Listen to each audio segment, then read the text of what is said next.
মাসখানেক ধরে আলোচনায় রয়েছে অন্তর্বর্তী সরকারের উপদেষ্টাদের মাঝে ছাত্র প্রতিনিধি যারা রয়েছেন তারা পদত্যাগ করবেন।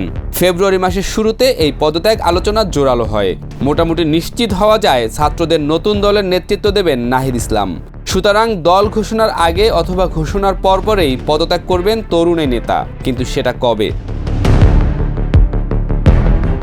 জানা গেছে আগামী 23 ফেব্রুয়ারি উপদেষ্টার পদ থেকে পদত্যাগ করতে পারেন নাহিদ ইসলাম, আর 24 ফেব্রুয়ারি ঘোষণা করা হবে ছাত্রদের নতুন রাজনৈতিক দল।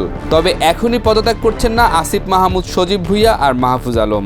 শোনা গেছে ছাত্রদের নাম চূড়ান্ত না হওয়া পর্যন্ত রাজনৈতিক দলটিতে এই দুইজনকে আপাতত কোনো পদ দেয়া হচ্ছে না। তারা সরকারে থেকে নির্বাচনের আগ পর্যন্ত পরিস্থিতি বিবেচনা করবেন, তারপর সিদ্ধান্ত নেবেন।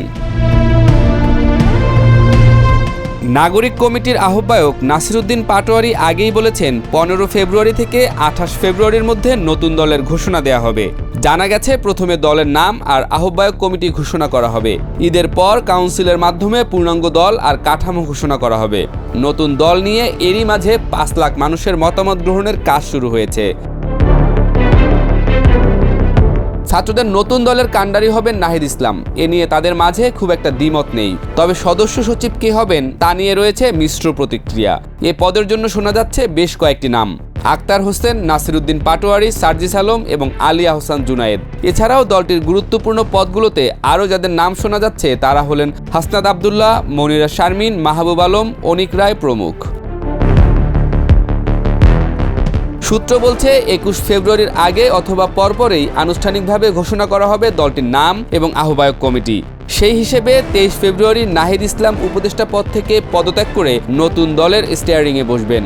কেউ কেউ আবার আগ বাড়িয়ে বলছেন নাহিদ পদত্যাগের পর দপ্তরবিহীন উপদেষ্টা মাহফুজ আলম হতে পারেন তথ্য প্রযুক্তি ও সম্প্রচার মন্ত্রণালয়ের উপদেষ্টা।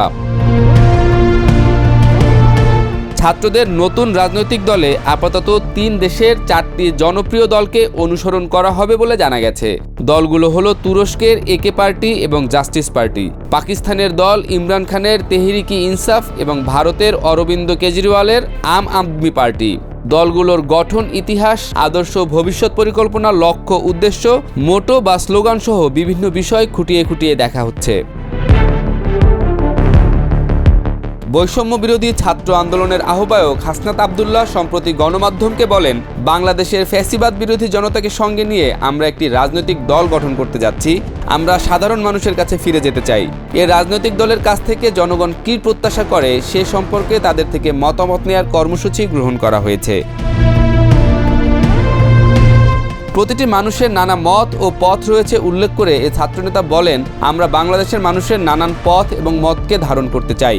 আমাদের নতুন রাজনৈতিক দলটি যেন এলিট না হয়ে যায়, কোনো নির্দিষ্ট এলাকায় না হয়ে যায়, নির্দিষ্ট বংশের না হয়ে যায় বা নির্দিষ্ট আদর্শের না হয়ে যায়। এটি যেন সব মানুষের কণ্ঠস্বর হয়, তার জন্য আমরা চেষ্টা করে যাচ্ছি।